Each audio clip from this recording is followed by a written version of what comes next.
talvez o pai vendo filhos violentos como eram, talvez se amedrontou, sei lá, ou medo de Cristo, coitadinho dos meninos, ele não disciplina assim, né? Tadinho deles. Você conhece os filhos dele? Meu amigo. Né? Não sei se ele foi intimidado, mas ele falhou. Ele demonstrou um certo medo do homem, né? Temor do homem. Ele não agiu com a sua autoridade de pai, né? Como um pai amoroso, piedoso e que podia mostrar as consequências do pecado para eles e confrontá-los com a palavra. Falar que vocês estão fazendo tudo errado. Deus vai castigar vocês. Ele não amou seus filhos fielmente e altruisticamente, né? Parece ter cuidado muito mais de se alimentar bem que cuidar dos seus filhos. E evitando estresse, né? Não disciplinou seus filhos, sendo fiel a Deus acima de tudo. Ou seja, ele não foi fiel a Deus acima de tudo. E essa é a primeira responsabilidade, então, passar isso para os filhos. Então, essa foi a grande falha de Eli. Mas vamos ver uma outra família, a família fiel, que está aí também no mesmos capítulos de 1 Samuel de 1 a 3. É o Caniano, é um outro lado, é uma outra família que nos encoraja, que nos alegra em ver a vida piedosa que eles tiveram.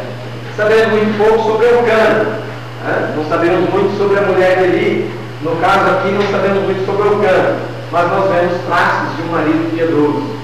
Ele demonstrou sua compaixão e deu atenção especial à sua esposa, Ana, né? Quando ela demonstrava profunda tristeza. Ele se preocupava, ele vivia a vida comum do lar, ele estava atento às necessidades da sua esposa, suas tribulações, suas dificuldades. E olha capítulo 1, versículo 5 e depois o outro. Outro irmão com voz de locutor leu para nós. 1 Samuel 1, 5 e 8. A Ana, porém, dava coração duplo, porque ele amava, ainda mesmo que o Senhor a houvesse deixado estéril. Então Eucana, seu marido, disse: Ana, por que chora? Por que não come? Por que está com o coração triste? Não sou eu melhor do que 10 filhos? Versículo 8, demonstrando a sua preocupação com a tristeza, com o choro dela, né? O dilema dela pelo fato dela ser estéril, dela não poder dar filhos. Isso era uma coisa muito importante na comunidade de Israel. A mulher que não tinha filhos era considerada desprezível, mas o seu marido a acolhia, o seu marido a valorizava, cuidava dela. O versículo 5 fala que dava a porção dobrada de tudo para ela, né? Porque tem um probleminha com esse nosso amigo Eucana, né? Ele tinha duas esposas, a Ana e a Penina, e a gente vê que isso trouxe uma grande dor de cabeça para ele. Apesar de todo o lado bom e piedoso da vida dele, isso foi uma grande dor de cabeça para ele, como foi para o nosso pai da fé, Abraão, né? Com duas mulheres, a Agar, a egípcia, e com Sara, né? A gente vê consequências e dificuldades. A gente já vai ver já, isso nunca esteve incluído no plano de Deus, a poligamia. É pecado, é errado e tem consequências. Mas no caso de Ana, a esposa de Eucana, ele se importava, ele cuidava dela. Ele liderou sua família em adoração constante ao verdadeiro Deus. Olha capítulo 1, versículo 3. Este homem subia da sua cidade de ano em ano a adorar e sacrificar ao Senhor dos Exércitos em Siló.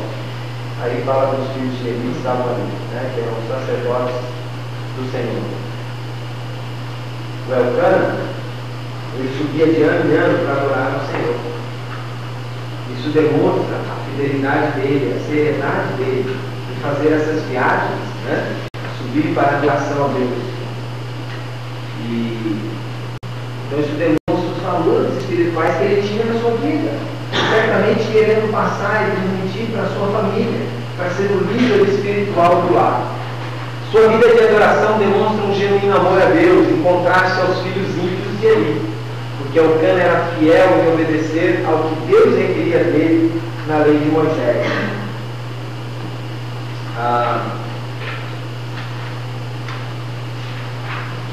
Tem um versículo aqui.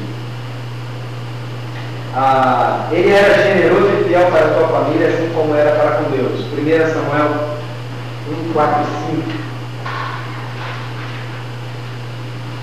No dia em que Eucana ofereceu seus sacrifícios, dava a ele porções, deixa a Penina, sua mulher, e a todos os filhos e filhas.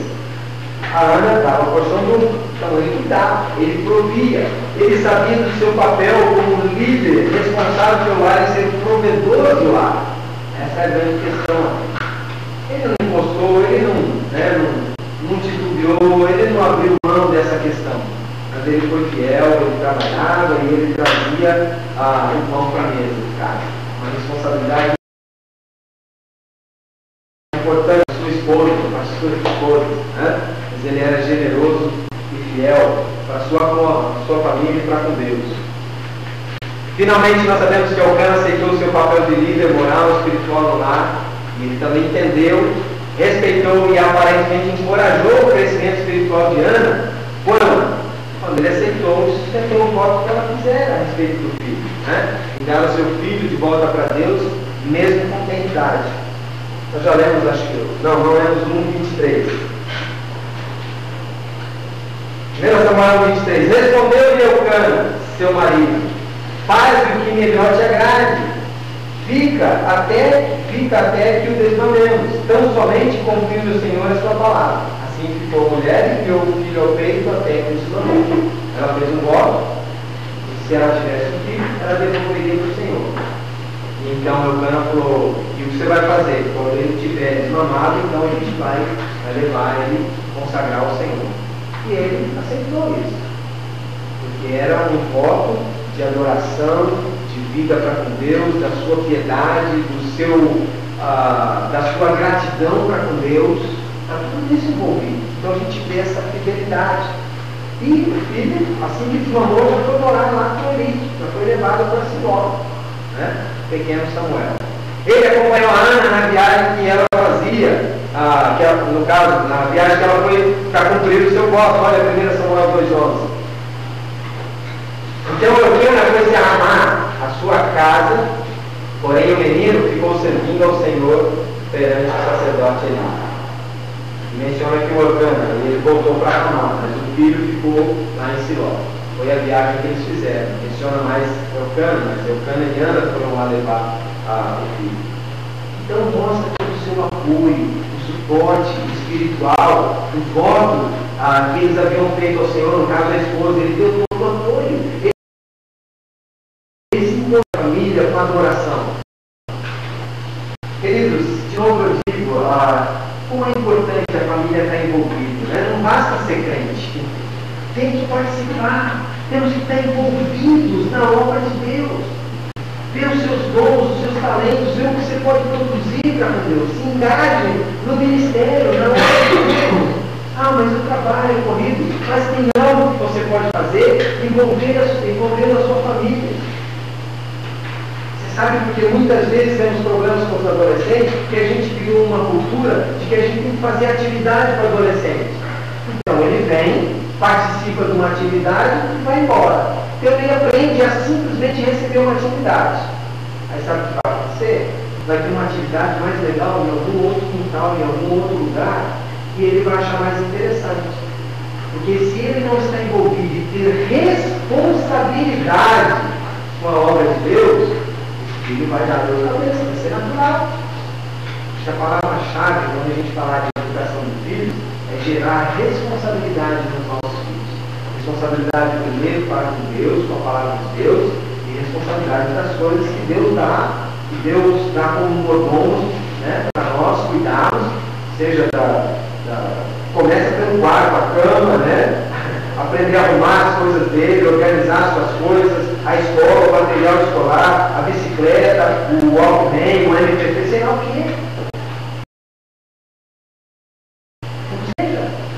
O jovem adolescente tem que aprender a ter responsabilidade, ajudar no multimídia, no retroprojetor, ajudar com alguma tarefa, para que eles se sintam envolvidos e úteis na obra do Senhor. Porque se eles forem meros espectadores, vai chegar uma hora que eles vão se encher. Mas aqui nós sabemos que Elcana e Ana levaram a sério a sua adoração, gratidão, e isso passou para o seu filho, e ele passa a ser o grande profeta, né? Samuel. Ele acompanhou a Ana na sua viagem, tudo mais, já vimos